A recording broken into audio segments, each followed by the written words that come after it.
Yeah, you're right. Hello. I think we've gone live. So good afternoon and a very warm welcome to everyone to another episode of our series of Anything in Print. My name's Simon Isaacs and I'm responsible for the commercial and industrial print group here at Ricoh UK. And I'm very pleased to be hosting this event today, as large format has lately become such a hot topic within the print industry and also within Ricoh. So I have to say that the timing couldn't be better with our huge investments in the wide format space and also the collaboration with our guests and customers today. So I do feel the stars are aligning, and this is actually the second episode dedicated to this subject. If you missed the first one, you can access it on demand via the AIP hub link in your resources list. And a special welcome to those joining via IPIA's Punchback Print conference schedule. As a bit of a tongue twister, I'm really pleased to have you here with us today. So first of all, some housekeeping. If you have any questions during the webcast, you can submit them through the Q&A tool. We will try to answer as many of these as possible, but if a longer answer is needed, we'll get UGL to send an email with the answer on that. There's also a little survey on your screen asking you about your experiences with wide formats, so please do participate, and we'll read the results at the end of the webinar, which I think will be very interesting for everyone. The on-demand version of today's recording will be sent after the event, and there are some additional help materials in the resources list.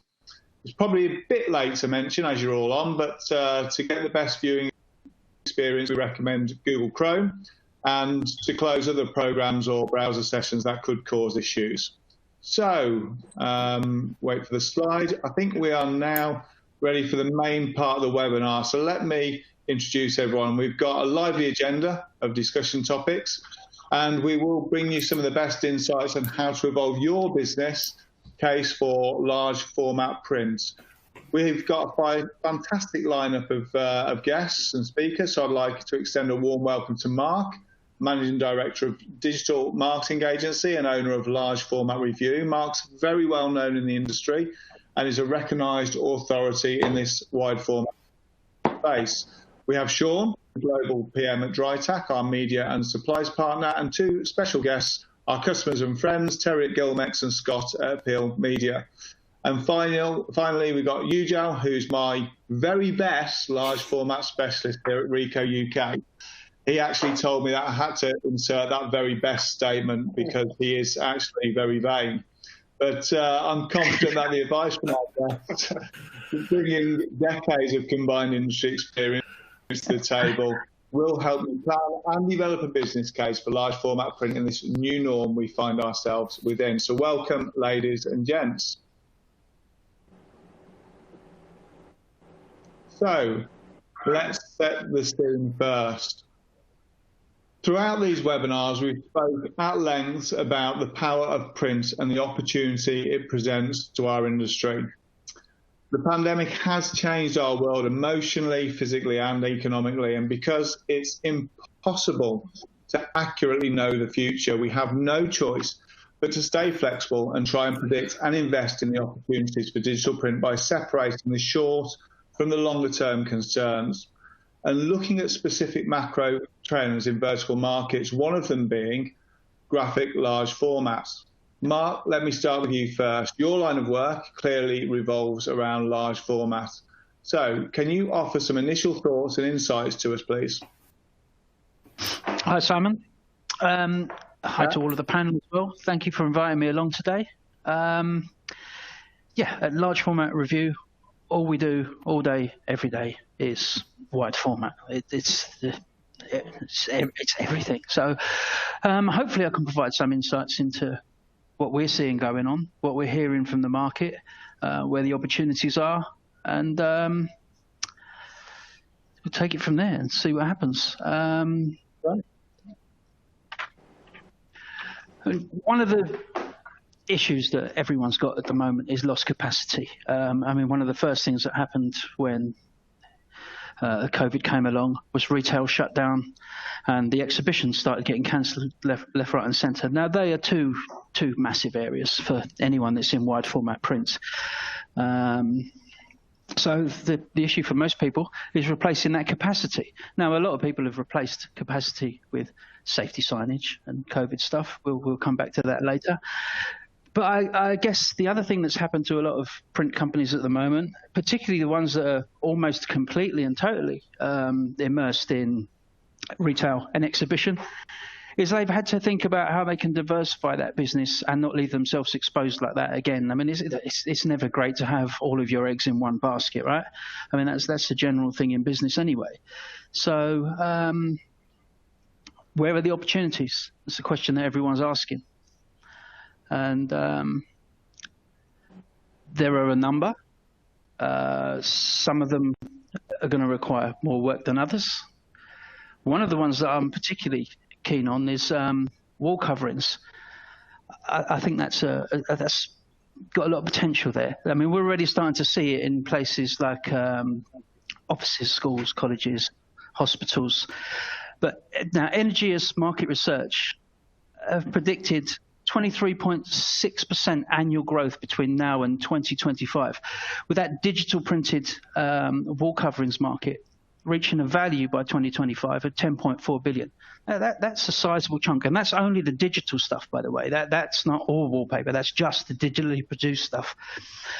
What kind of applications is that going to be used for? Well, as I say, offices, schools, and colleges. They're kind of using it as signage at the moment. They're putting it up for motivational and inspirational type messaging and that kind of thing on walls. You're seeing hospitals using it quite a lot in children's wards. They're trying to brighten up they're trying to make it more comfortable and less intimidating, I guess, for the younger patients. I mean, we're seeing known cartoon characters and stuff like that being printed. We're also seeing stuff like MRI scanners being wrapped and stuff like that. Again, I guess from a child's point of view, being loaded up into a space rocket is a little bit less intimidating than being loaded into an MRI scanner, right? So the other areas, hotels, restaurants, cafes and bars, again, we're already seeing more and more digital walls appearing in those kind of places, everything from just wall coverings through to chalkboard effects, tabletops. Again, I think as we come out the other side of COVID and these things start opening up a lot more, we're probably going to start seeing more things like menus and cocktail lists and stuff like that being printed on the walls of bars, cafes, restaurants. And I think the most interesting part of that market is actually the consumer market. Now, it's not an area where we've actually really done particularly well as an industry. We haven't really been that great at creating pull from consumers of digital print into our industry. I think part of that is because our machines were busy, right? Everyone was service and exhibition, services in retail. Print capacity was being used up. So why even worry about looking for new work? And I think that's part of the problem, why it hasn't developed as quickly as it could. But that is a massive, massive sector, I believe. Consumer wallpaper. And it's not without its challenges. I mean, it would have to be marketed differently, certainly. You'd be the person that's going to be buying football-themed wallpaper for their son's bedroom isn't interested in what your print production capacity is when he goes onto your existing website. So the probability is you possibly even need to create a new brand, certainly a new website, and you're now talking about consumer messaging. It's far more emotive and a lot less technical. And how you market yourself would be different as well. But the tools are there. I mean, you put a concept together of a good-looking bedroom that can be cobbled together in Photoshop by some of your pre-press people, stick that out on social media. I'm fairly sure you put that out with the right kind of hashtags on it, it's going to get shared, but just as importantly, you're probably going to get some sales leads coming back from that. So the tools are there, but it's not without its challenges to go out into that sector. But as I say, when you're looking at numbers like 23.6% annual growth and getting to a market value of over 10 billion inside the next 4 to 5 years, why would you not be interested in looking at that in greater detail? Yeah, absolutely. Absolutely. And Sean, have you got anything to add to that? Yeah, well, firstly, Simon, thanks for having me, and good afternoon, everybody. It's certainly a pleasure to be here, and I do hope everybody is safe and well at these difficult times. So at DryTac, we have certainly seen an increase in demand for wall covering products. So pre-COVID for a long while. And that sort of lent us to build a whole range of products around that space. I mean, a lot of our customers, general graphics and signage producers, are looking for avenues to produce extra revenue streams with their large format print devices. And also specific businesses have been built around this increase in demand and quality. So it certainly led for a whole branch and a whole range of products to be developed within the wall covering in-house. I mean, at DryTac, our niche has been creating specialist adhesives for easy application. And with the demand and changes within digital, it's led those products to be in high demand. So you can change your wall coverings every week, every month, every year, depending on your kind of thought and fashions with fashion trends within the market. Again, the wall covering is an emotional purchase. You don't necessarily look at the square meter cost when you go and buy something. You look at what that's going to bring to you. It's an emotional purchase. Does it match your furniture? And it sort of lends itself completely to a different entry point of the market. I mean, you can literally, as Mark just said, you can go out and you can decorate your children's bedrooms to whatever they want, and then when they grow up, I know certainly my children are growing and quickly growing up, changing, is that they can certainly have their bedrooms and spaces developed. I mean, then you move on to branding and promotion. I mean, walls are a key area, and there's a lot of space within any environment, be that a production house, be that a retail store, be that an office block, that lends itself to have so much done with that place to either produce a marketing message, an inspirational message, or just to make that an encouraging, exciting place to be. Absolutely. Absolutely. And you, Joe, from a manufacturer's perspective? Yeah, I can only endorse what Mark and Sean have said. So good afternoon, everyone. Regarding the growth in digital wall coverings and interior applications, I speak to many clients from all sectors of the printing industry, and the main topic of discussion is customization. It's these one-offs. These involve low-volume print specific to one application, or printing wallpaper for themed wall to printing on the jewellery boxes, believe it or not. Anything that adds value to the product itself. I know that hotel chains and B&Bs have embraced the concept of having themed rooms. These are the kind of discussions I get involved with customers who are trying to produce this kind of work. Applications drive demand, and I think it's up to all of us in the industry to make these applications known to all sectors of industry and commerce. Because, Simon, when I mentioned digital wallpaper, I am sure there are people out there with visions of a pasting table with paste and a brush ready to get this wallpaper up, but actually it's a dry and easy process to apply. So I think we should do better there. Okay, well, that's great. And my summary of that would be the opportunity looks like it is certainly evolving from traditional areas, and the important message I took from all of you, and especially leaded by Mark, was it's ripe for innovation. It's also accelerating into many untapped areas due to the pandemic. Throughout COVID, the print industry has made a lot of headlines with regard to PPE, supporting critical communications via safety, textile, floor and display graphics. And if we look at Q1 COVID impact survey by the BPIF, on average, nearly a third of printers' business was dedicated to critical print services of print. And I'll look at some of our own metrics as well within Rico and who we've been supporting through engineering and click, and that certainly is the case. So in the food, pharmaceutical, health and social care, education, public services and local government sectors.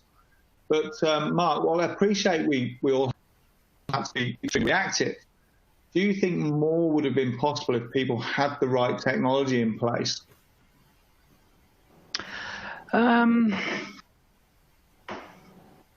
I genuinely don't know if it was a technology issue always. I do believe, as an industry, we've been quite lazy for a few years. We haven't innovated enough. I think the innovation came to a stop a few years back because we were all keeping our machines busy and active. And, you know, why go out looking for new work if the orchards are full of fruit, you know? I think So, of course, new technology is going to make a difference in the future. There's sectors like sustainability where latex print is got an advantage over solvent print. The ability to print onto non-PVC materials and things like that. Yes, that's a technology issue. That's an ink issue. So there's moves to be made there, certainly. But I think as much as anything else, creativity is what's going to be required more. I think people need to start thinking again. Look, this is an entrepreneurial, dynamic business. There's a lot of people still in this industry as printers that were in here right at the outset back in the early 90s. They need to get back to the kind of innovation and entrepreneurial kind of attitude that they had then.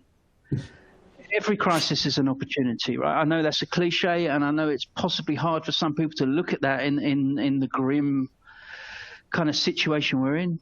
But it's the truth all the same. There is opportunity out there for the people that are willing to spot things, make the right moves at the right time, and make things happen. Yeah, absolutely. Yeah, I think that's right. It's innovation that really should be pushing forward, and it's being open to these ideas and really pushing our industry forward in terms of what adds value, and whether it is in the medical sector to make a child feel better about what they're doing in the hospital, or whether it's in retail. It's important for us to be spotting those opportunities and making sure we're ready to capitalise on them. But Sean, thinking about the Ricoh and DryCap partnership that we've got going on and what we're doing with large customers like Next Retail, can you offer any thoughts there? Absolutely. So it's sort of kind of where do I start, really? Sort of over the last 3 to 4 months where this COVID environment happened, our factories have never been so busy. Both our factory in Bristol and our factory in Canada have been producing products around the clock 6 days a week. We've been trying to fulfill the demand generated by our customers. DryTag itself, we've been producing floor graphics and sort of signage related products for many, many years, and it's now that demand has become unprecedented. I think the way that floor graphics recently have sort of become the new norm. A way to transmit a message on the floor has changed forever. This demand has been proven. What can be done under your feet? Every nose can be shepherded around a store that never before. And it's now an opportunity for those creatives amongst us. I mean, we've seen some of the displays on screen. Mark and his creative imagery for Pringles there is to actually change those messages from "don't come anywhere near me" to the issues we've had with COVID, to although we have to keep our social distancing spaces, to actually change those into marketing messages, which are clearly important. I mean, we're very excited to be working with Ricoh and the Ricoh team. It's turned itself at the right opportunity where the Ricoh have the technology that's paired quite nicely with our consumables, and your customers, that our customers we're working on together, have all had those demands within those retail spaces. So for us to partner with your brand and have products that are specified and developed around your chassis and future products coming through is really quite exciting. And to have that with your consumables team and your range of customers, and now just recently to have that online with your eShop facility, as opening a whole new raft of opportunities between us and the Ricoh organisation. So that we look forward to and embrace. Great, we do too. And you, Jam, what are your thoughts? Yeah, I think innovation is very important, as Mark said, but a lot of people have not taken the plunge and adopted wide format technology. I mean, I enter stores now actively looking for the signage, as it's quite directive, telling me where to go, what to do. I also believe this is brought home to the fact of designers that signage can be creative, it can be fun, and not just traditionally used for plain branding and pricing. If you combine a printer with a digital cutter, you add another dimension to the visual effects, and that Pringle one there is an excellent example of how you can make messaging bright and clear, and also it's profiled as well when it's cut. I think there's a lot more we can do and also innovate at the same time, but bring people more on board to grasp the wide format technology. Because, Simon, I honestly believe we're only limited in what we can print by our imagination. Yeah, I agree. I do agree with that. And although my imagination could be quite scary sometimes, I do agree with that. What I really love about it, I've seen it within print and within marketing over many years, and the amount of direction we actually take from what is printed around us, whether it's on a printed page or around us, it is unbelievable. And I've noticed myself buying things that I didn't go in the shop to buy because of some of these floor graphics that have been, as Sean said, initially put there for social distancing, but are now driving behaviour. And it is our imagination that's going to really drive this forward. So I'm really pleased to see Sean and the team collaborating on our e-shop and media, because that gives our customers the ability to buy things that they know will work. And it's a great partnership. So just thinking about the wider opportunity, Mark, what do you think is the scale of the potential? Well, in terms of floor graphics, can we just pop back to that Pringles one briefly for a second, the Pringles slide? Now, that graphic there is an example. Now, I think what we're actually seeing from retail buyers and print buyers at the moment is that the safety signage going down is all well and good, but look, no one wants to go into their favourite shop and their favourite store and look at the kind of signs you'd be seeing on a building site, right? You don't want to walk in there and be intimidated. You want to see this kind of stuff. And again, I know firsthand that there's an opportunity here, because that Pringles sign there was actually designed by us. I designed that and chucked that out on social media just as look, guys, think outside of the box a little bit. Now, that absolutely went viral on LinkedIn, that image. But not only that, it then got picked up by Kellogg's, who then came back to me and said, we'd like to buy that design off you. Can you print it for us? Now, I'm not a printer. We run the large format review blog. But if I had been a printer, that was an opportunity to get a foot in the door of printing for Kellogg's. And the thing about it is, it wasn't just a fluke either. Black & Decker, we did another similar concept that we stuck out on social media for Black & Decker. The message was social distancing measured perfectly, with a picture of a Black & Decker tape measure. Again, Black & Decker came back to us and said, we'd like to buy that design off you. Can you do the printing, by the way? So listen, there's opportunities out there. This is new ground, and floor graphics is new ground as well, because it's been underutilized in the past, I think, floor graphics. But what people are seeing now, certainly what buyers and what retail print buyers are seeing now, these signs work. When you're standing in a queue and you're standing on top of it for a minute or more, you're going to engage with it, and it's possibly going to make you react in some way, particularly if you start putting QR codes on there and discount vouchers and stuff like that. You probably are going to be able to shape buying patterns. So yes, I think there's a huge opportunity in floor graphics. And then separately, I think there's also a massive opportunity in personalization of print.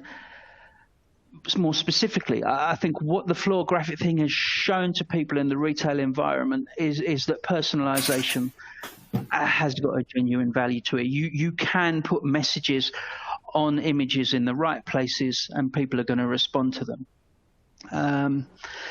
Now, personalization, we're probably all familiar with. I guess the guys at Ricoh are certainly familiar with personalization on a smaller format. You've got things like Moonpig and Funky Pigeon that have built entire businesses around personalization of small format digital cards. You're also seeing personalization of giftware, golf balls, pens, USB sticks, T-shirts, all of that. We're all familiar with that. Personalization, again, in wide format, hasn't really been tapped into as much as it could be. And there's so much scope for that to happen. You think about, perhaps, for example, how a billboard campaign might traditionally have been done. Now, that would have been printed in runs of 1,000 maybe on an offset press, distributed out, and then the same billboard goes up all over the country. How about if Jaguar are doing the billboard for their shiny new F-Pace SUV? How about, instead of just putting out this generic image, they actually put the telephone number and the email address of the dealer nearest to each individual billboard site?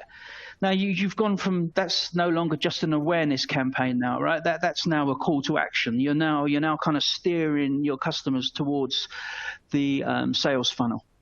And I think that's something that, again, print buyers and brands are tuned into that opportunity now more than they ever have been in the past. And I think it's on PSPs to go out there and really capitalise on that opportunity. It's there for grabbing. I mean, right across the board. In-store, again, you look at in-store. Now, okay, as a cliched example, let's look at a Tesco's in Cornwall. Might do better with some signage promoting Cornish pasties. The same Tesco's in Leicestershire might do better promoting Melton Mowbray pies. That's what digital brings to the party. You can drill down the demographic to a localized sector, and only digital can do that, because only digital can do the short runs effectively. And it's a huge opportunity. If I was a PSP at the moment, I'd be doing a lot of, I'd be comping examples of work, and I'd be using social media and other channels to get in touch with the right people and say, look, did you know you could do this? Look, did you know you could do that? Again, coming back to the Pringles thing and the Black & Decker thing I referred to earlier, it works. I've sent 2 invoices for designs that I sold without that ever even being the agenda. It works. You be creative. Yeah, that's a great message. It's, don't just wait for it to come to you. Actually go out there, create something, and then give yourselves the opportunity to then follow up with these huge brands. So, Sean, have you got anything, any observations on this opportunity?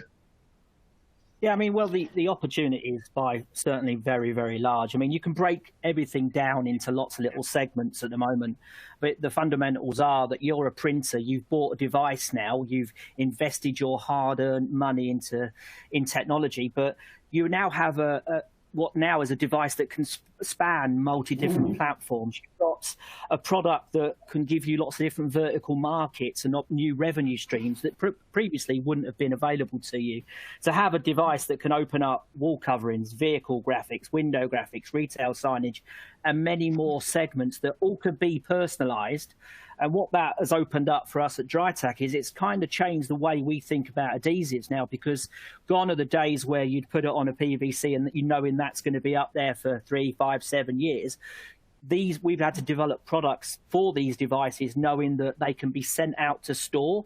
The people working in the store can fit them. They're up for a matter of days and weeks. The promotion changes, they come down again. So all of that kind of short-term option that's clearly personalized, as Mark said, into regional specific graphics that can be down to location, have all now got an option with all kind of wide format devices, which has now brought it down to any surface, anywhere in any market now can display a message. It has a possibility to display the image, the brand, your identity to your customers and your clientele, no matter where you are. It's just all about getting educated with your device, educated with the materials out there to make sure you can choose the right things and be really, really flexible and work to the best opportunities for your clients. Yeah, absolutely. Yeah.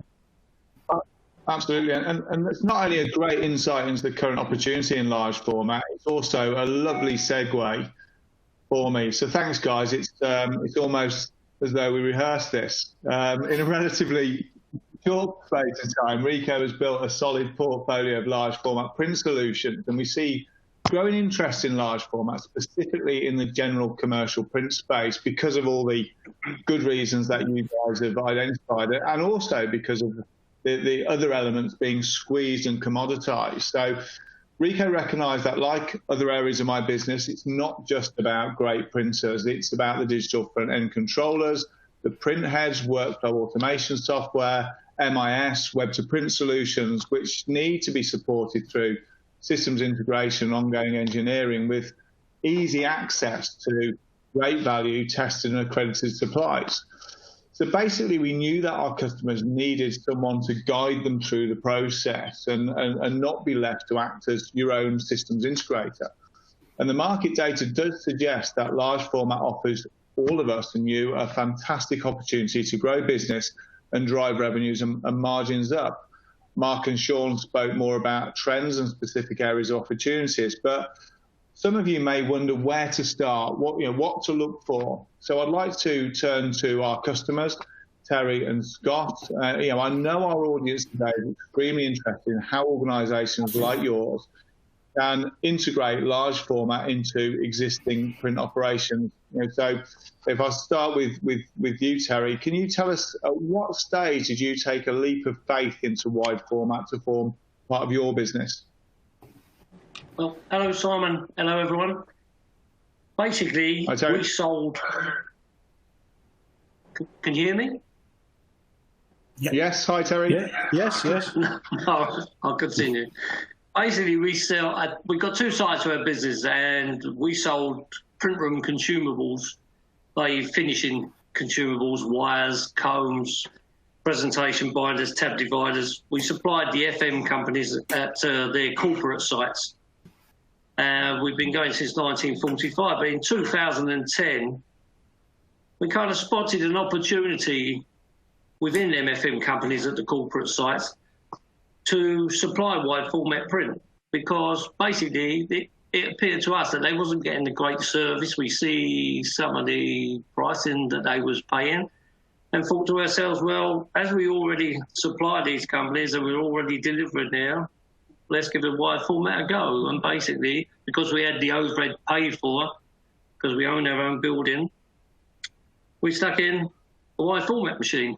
And when we started, we basically started producing prints every third Tuesday. We got about 1 AO a month or something like that, but it grew from there. And basically, that's how we got into print. It wasn't actually a print company when we started. We was a print room finishing consumable company, but we supplied the educational markets and the corporate market. So that's how we got into it. Great. So it was business instinct that an opportunity you saw. So fantastic. And Scott, same question to you. What stage did you guys get into wide format and make the decision to make it part of your business? Hi, Simon. Hi, everyone. Similar story. Just prior, we were actually a paper business at the start. We just began as a small two-man business. Myself and my business partner Stephen, and paper. And basically, customers would come in and they would ask if we could print this and if it could be a little bit bigger. Can you print me a poster? Can you put me a window vinyl? And so on and so forth. And as a sort of gamut of products sort of grew, excuse me, sorry, that would be perfect timing. Perfect timing, couldn't make it up. Yeah. As the products, as people were continually, our clients were coming in asking for just to sort of grow our products, that's exactly what we did. And we sort of got into large format in around about 2010. 2012 was when we got into the latex side of the business, because by that point we realised there was a real opportunity to look at the automotive trade with vehicle livery and so on and so forth. And we were very, very keen to keep adding to the business, just growing basically we've got an attitude of always say yes, and then we sort of work out how we do that once we've said yes. So that's kind of how we go along at Appeal Media. And gradually we've grown the business now. We've got 16 members of staff here now. The large format side looks, so we've got the latex, which looks after banner printing. We have vehicle graphic printing. Anything at all that requires that type of application would go through the latex. And recently, through you guys, we've invested in the 6250, which is the flatbed. And that's purely to service the construction side. We began a new division, a new business actually, but it's the same owners. Which was specifically targeted at the construction side. We're quite well connected in there, and we were being asked for just basically site signage and all the usual flat panel work that comes along with that. And that's been quite sort of revolutionised what we were doing in terms of throughput. And then ultimately, on the 22nd of March, there when we were announced that this COVID thing was coming along, we had a really clever campaign. It was almost done a sort of charity tact to the local schools and things. We were putting in sanitizer boards that had a little visual instruction along with the dispenser. And ultimately, that's now really grown to over 300 schools engaging in the whole of Glasgow City Council. So we've managed to, just through thinking out the box and being creative and going back to what Mark said, looking at what we could do. Sorry, guys, put this off, put my phone off. Beg your pardon about this. It would happen. It's not rang all day and it's rang twice. Just put that on my desk for me, son. And so basically what's happened there is the school opportunity opened up, and we've been absolutely hammered supporting all the information panels, floor stickers, instructional boards and all the like. So that's sort of how large formats came to be a really, really key part of our organisation. Okay. So, in terms of the financial viability then, did that come quickly after the investment? Absolutely. It was. I mean, if we're speaking to the converted, obviously, people know how difficult it can be when you're cutting pre-spaced vinyls and making little panels to go and mount, and then application paper and all that comes with that. To give you an idea, and this is absolutely real, we've got a job for 1,000 panels, which were 400 by 300, and it's basically white text on black Fomex. Instructional information for a huge construction company who were doing some work at Glasgow University. Now, if you were to sit and produce 1,000 400 by 300 panels and try and put pre-space into them, it would be probably 2027 before you would have it done, by which times the construction would be well and truly finished. We were producing 24 panels. You can get basically at 400 by 300, you get 24 up on the 6250, and that's you. Now you're printing a white ink, which the guys may not know, but it's a little bit slower. But effectively, you've got 24 panels ready to go in a box in 10 minutes. So we managed to get the whole job over the line in something like 14 working hours, which was absolutely extraordinary. So this must be more than just a device. It must really come in and the introduction of the technology. You've got to look at your infrastructure and workflow.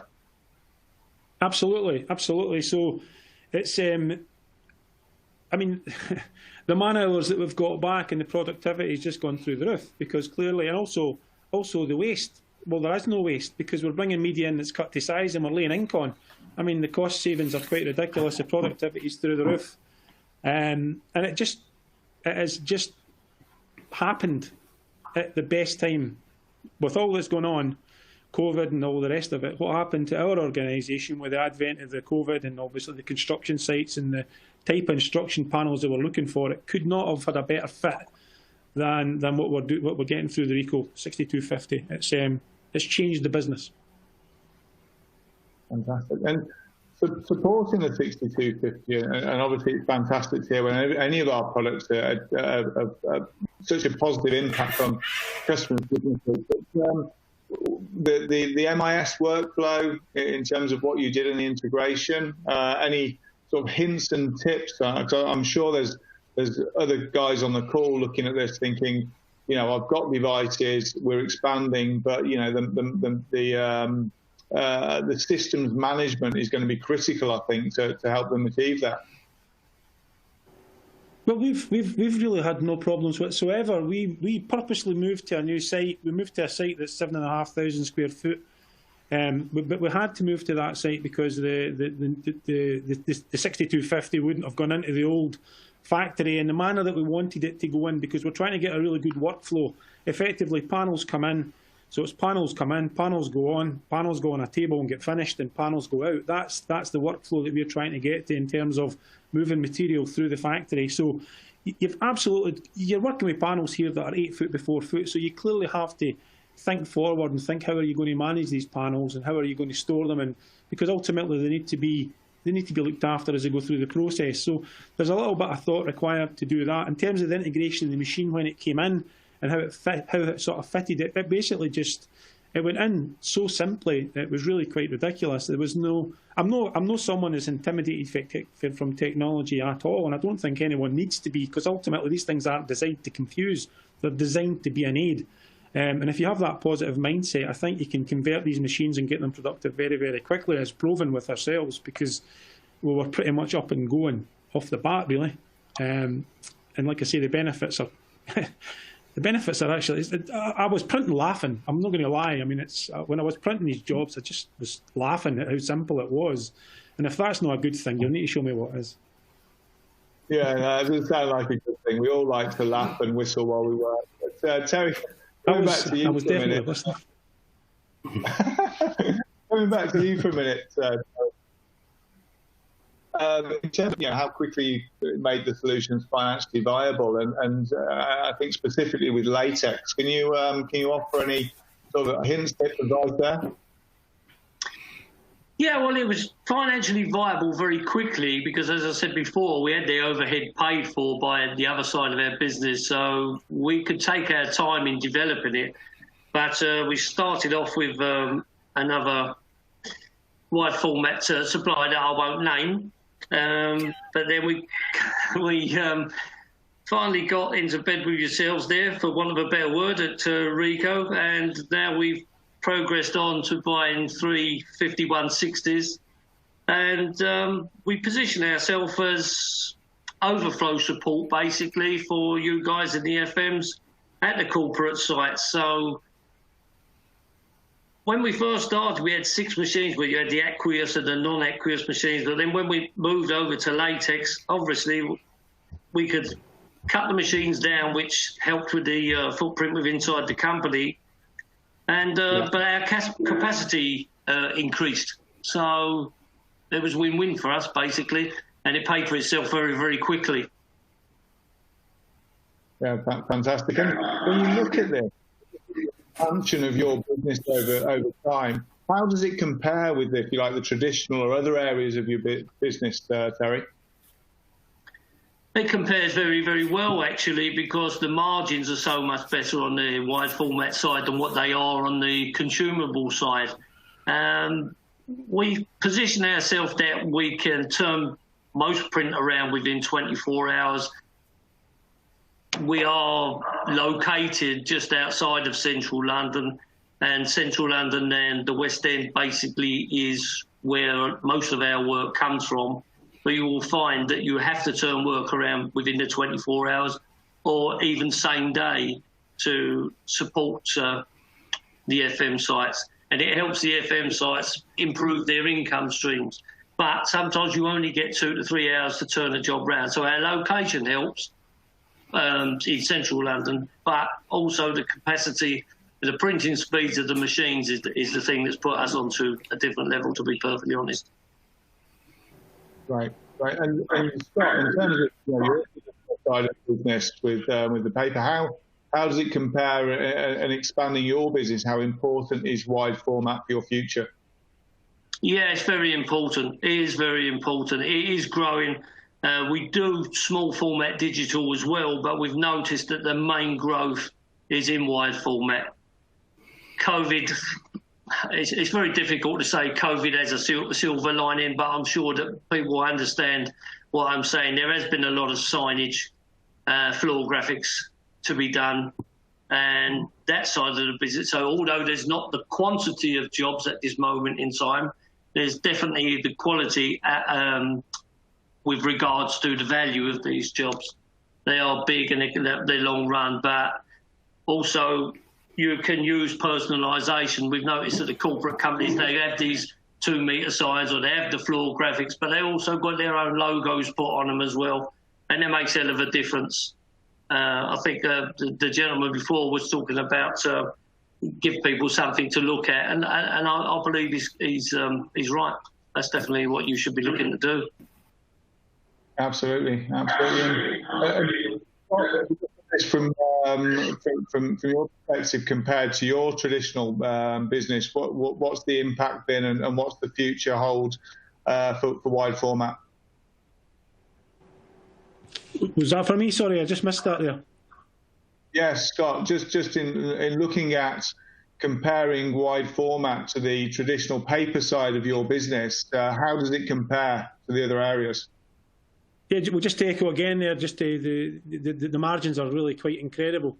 We do have latex. I'm not going to name the vendor on that one. I don't want to be seen as swearing on the. So we'll keep that one to ourselves.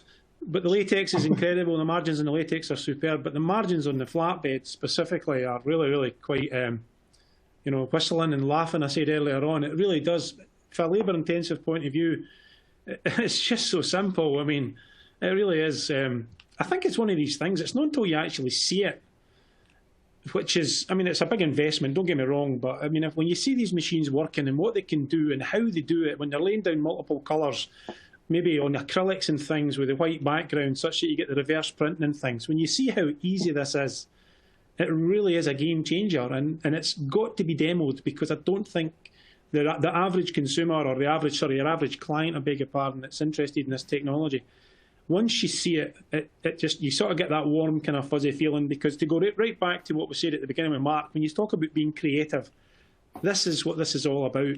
When you start printing on, aluminium panels, maybe there's got maybe a brushed metallic finish on it. The things you can do are really, really.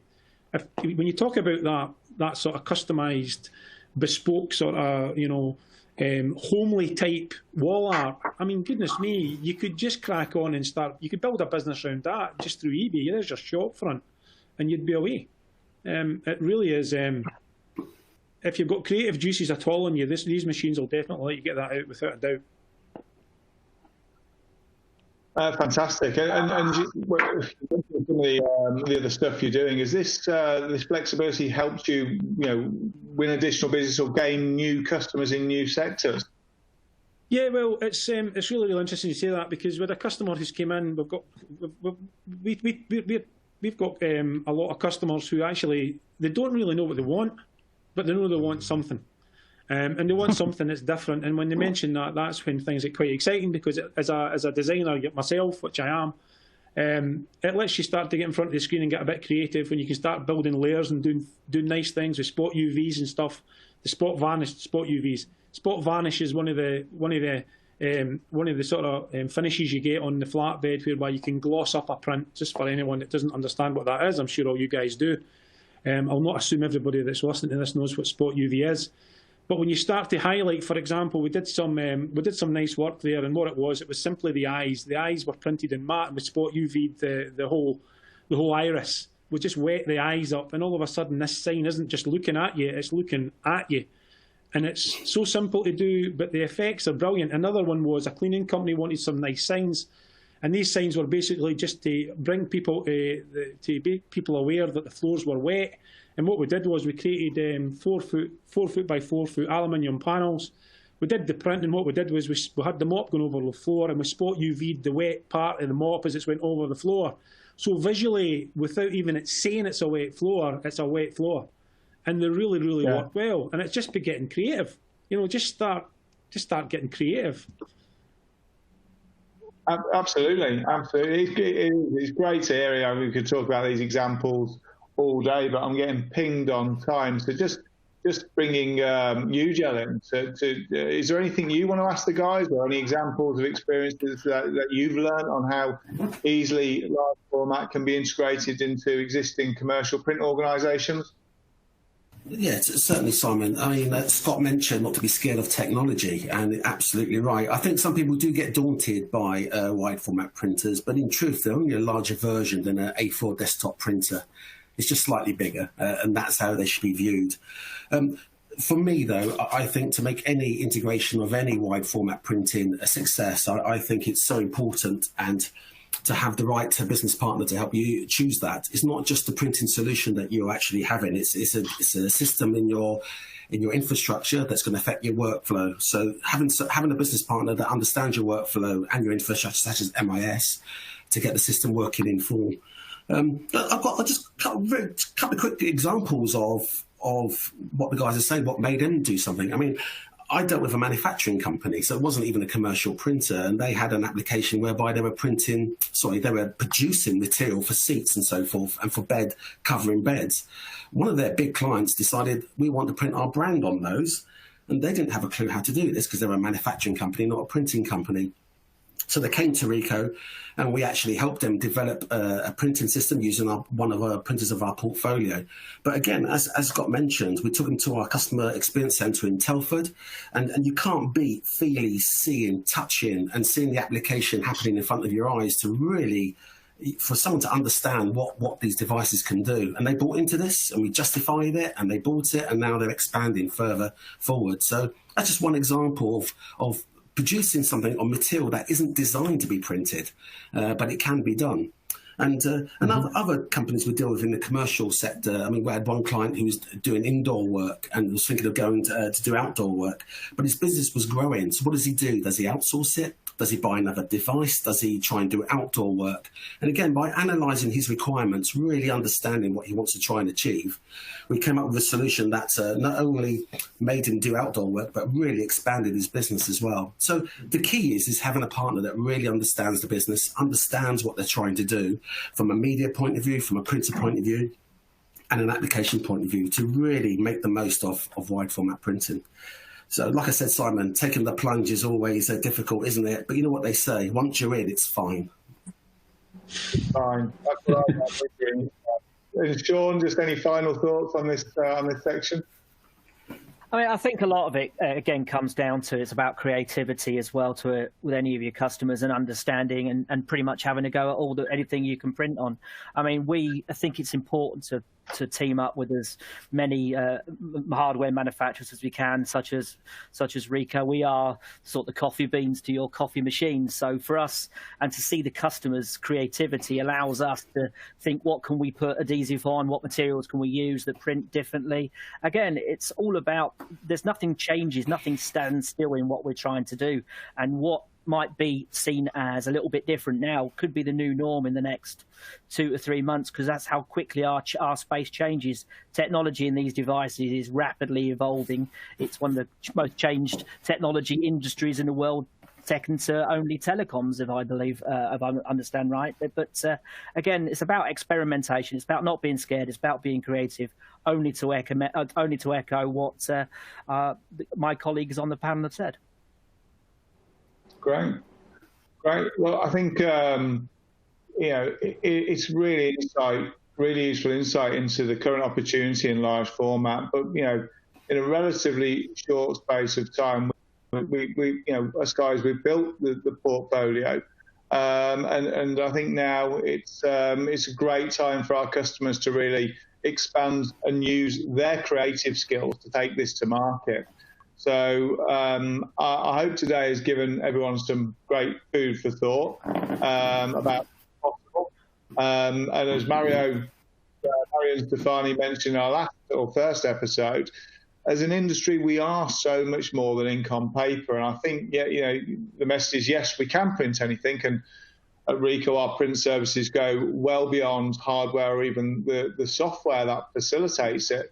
The continued extensive innovation and development programs will not only support your short-term business strategies and goals, but also longer-term opportunities to produce and create print that will stand out, provide differentiation and drive value. So it really isn't just about the print hardware that we provide, fix or optimize. It's certainly not just about creating more capacity to drive commoditization. It's that value added to anything in print. And really at Ricoh, we just want to support and help you tackle anything in print now and in the future. So I think together we need to influence this as the next normal. So was there a final slide from Mark? I'm just losing track with the time now. I think you just kind of covered it, Simon. I mean, the last thing that I was going to cover was the roadmap for wide format in the future. And I think it's about integration. I think it's about MIS systems. I think it's about software. I think software is going to be the key to unlock all of this. I mean, if you look at the things that have come into the world market and disrupted and then dominated, you're looking at Uber, you look at Netflix, you look at things like that. That's all software driven. I think the days of putting a piece of RIP software in the box and calling that a solution are gone. I think we now need to be looking at how we can help customers to create more pull for digital print by helping them to build websites, helping them to get into e-commerce. And I think it's important that PSPs start looking at choosing their partners that are going to be able to deliver that kind of stuff longer term. I think wide format digital print is coming out of its teenage years, if you want, and it's growing and it's maturing. And I think it's time now to start looking at software solutions to unlock some of the opportunity. And I think you also need to be looking at your hardware manufacturers to be, the people that are going to be there at the end of the days are going to be people that make their own print heads, that make their own ink, that develop their own software. They're going to be the companies that win at the end of the day. So perhaps people need to start thinking about who they're partnering with in the longer term, because in 10 years' time, it's not going to look like what it does now. It's going to be a very different animal, and you need to make sure you're choosing the right partners going forwards. Okay. Right, that's really fantastic insight. I think that's exactly where we want to try and position Rico. We've been manufacturing the print heads, which has supported many of the technologies in the past. We've created divisions for software and controllers, and certainly we see the marketplace as a systems integrator much more holistically, and that's where we want to support this creativity. So we would welcome the opportunities to follow up with anyone on the call, so please get in touch by the normal channels, but also download the content from today. And I'd encourage you all to register for the next webinars that we'll host through August and September. Again, always designed to provide insight, inspiration, and support, if not to advertise our own bits and pieces too. So before we move on to questions, let's see what the survey results are. So 60% of you on the call already provide large format print, but say you require help to expand, and 40% of you have large format, see constant growth. I mean, constant growth is always what we're driven to achieve, and is an extremely difficult thing to capture. So what a ringing endorsement for large format. So with that, I think we'll move to some of the customer questions, which I'll click onto now. So first one from Lucy. Hi, Lucy. I haven't seen you for a while since London closed down. Do we think we need to educate marketers to include wide format graphics and packaging? So, Mark, what do you think? Do we need to be, I think that dovetails into some of the stuff you mentioned earlier, but do we need to be educating the actual marketers to include wide format graphics in their campaigns? You probably didn't want to ask me that question. This is one of my big things. Look, there's some big players in wide format digital print now. It's not a toy market anymore. You've got Fujifilm, Hewlett-Packard, Canon, Ricoh, big corporations. I think it's time for you guys to start looking at how you can create more pull for digital print. There's too much of the onus on the marketing is left to the print service providers. It shouldn't be that way around. I personally don't think. I think the marketing machines that exist at the big corporate suppliers should be out there creating more pull for a higher volume of digital print. That's what grows the market.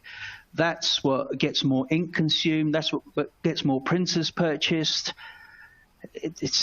It has to be done. It's not a question of should we do this. It's a question of when are you getting started, please. Yeah, absolutely. I couldn't agree more.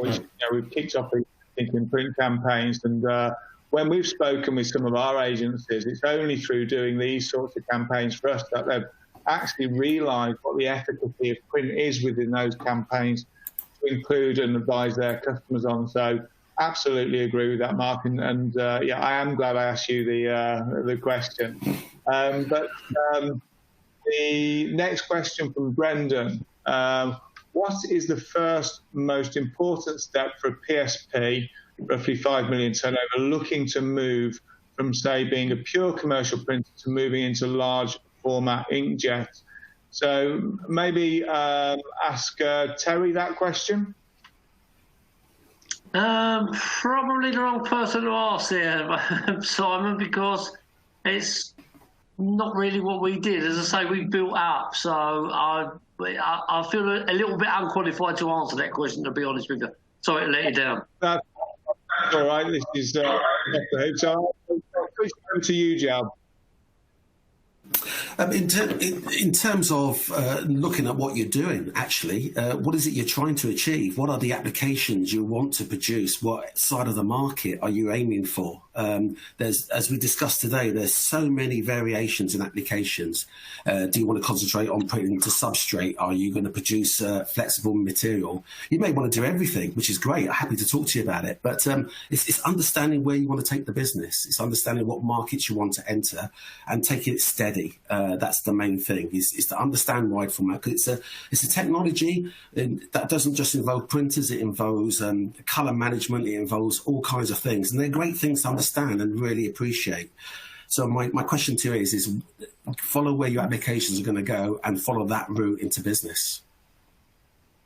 Absolutely. I think it's a great message for Brendan. I think following on from what Scott said, just because you need to understand it does not make it overcomplicated. And, as an industry, I think there's plenty of people that can help you understand that as well. So, please get in touch.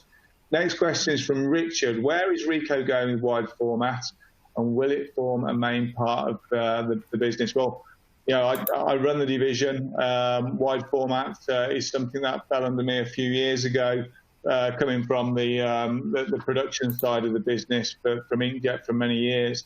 And absolutely, we see the applied side of the business be an absolutely fundamental pillar for Rico moving forwards. It's one of our 4 strategic pillars, and as people use these devices to share information more and more, we see that the applied side, the graphic side, and other areas of the business being in a much stronger place to take over that annuity, producing the devices and the inks that underpin our business. So absolutely, it's the most heavily invested part of Rico from an intellectual property perspective. We're purchasing companies like Colorgate, LAC to support this part of the business, and it's an extremely exciting time, with more change than I've seen over the last couple of decades, probably, in the way that we focus our time and effort with the applied side. So yes, it's very much a fundamental part of our business moving forward.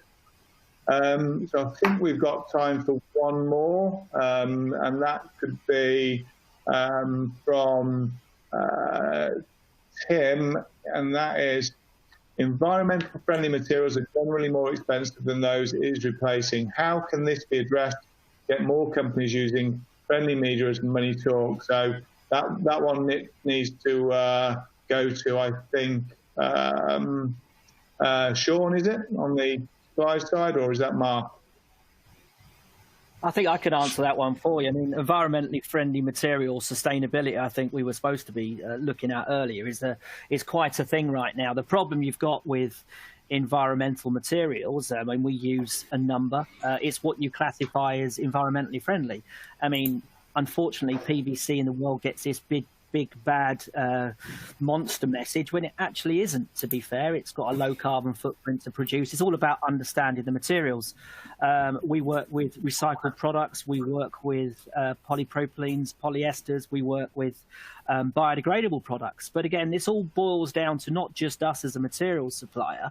It boils down to where things can get recycled, where things can get changed, and what happens at the end of it. I mean, the easiest example is if you are making plasters and you produce plasters, you have those little end tapes that come off as the release line.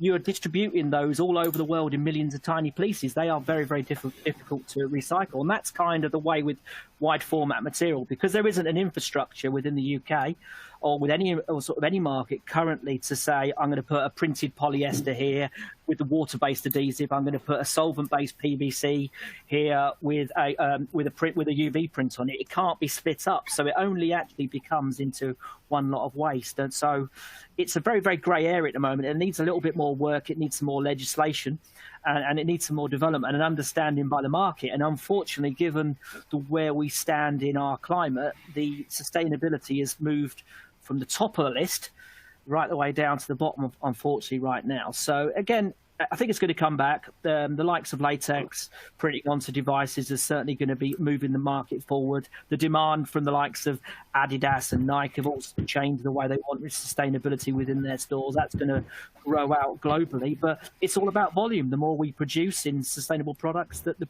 more improved the price will be.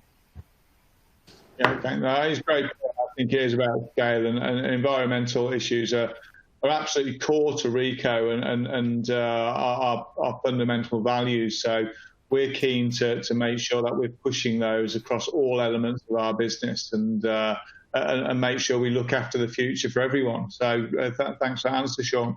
So we've got a list of more questions, but we'll pick a final one and move on to close. So from Brendan, would you suggest roll-to-roll, flatbed or hybrid as a first investment in large format print technology? I will move to you, Jel, but as the sales director, I suggest all of them, but I'll move to you, Jel. Thank you, Simon. Yes, all of them, and immediately. Again, it depends on your application. If you're proposing to do banners and pull-ups and traditional things like that, then roll-to-roll is better suited. If you're thinking just doing maybe just boards all the way through, you can choose the flatbed or the hybrid. Each has its own benefits, each has its own advantages and disadvantages. So it's just really trying to understand that application to begin with, and applications, because I'm sure there'd be more than one. I would always suggest as a low-cost option to start off with wide format if you need to is to invest in a roll-to-roll. They are generally of lesser cost. And if you find that the volume starts picking up and you're doing more mounting, then a hybrid or flatbed will come, or both at the same time. But it really does depend on the applications and the volume that you're trying to achieve, and to move that forward and to understand it a bit better. So that'd be my very simple advice. That's great. Thanks. I think you've always got to look for value and minimising that risk, and I think we can help our customers do that in very innovative ways. So thank you, everyone. And just to close, we are all needing to drive innovation. We all look to, as an industry, show the value that we can deliver to those end customers out there, and whether it's innovation development programs at Rico to support you in your business goals and strategies, or your innovation for your customers. Collectively, we need to look to the short and longer term opportunities and produce and create print that will stand out and provide differentiation and drive value for all of us. So in summary, I'd just like to thank everyone for their time and participation. And just to reiterate, we'll welcome the opportunities to follow up, so please get in touch via the normal channels, but also download the content today. And I very much look forward to seeing you after the summer. So have a good break, and we'll see you on the next webinar in about 3 weeks' time. So thank you very much. And with that, Beata, I think we can close. Thank you, Simon. Thank you. Thanks, guys. Thanks, Sean. Yeah,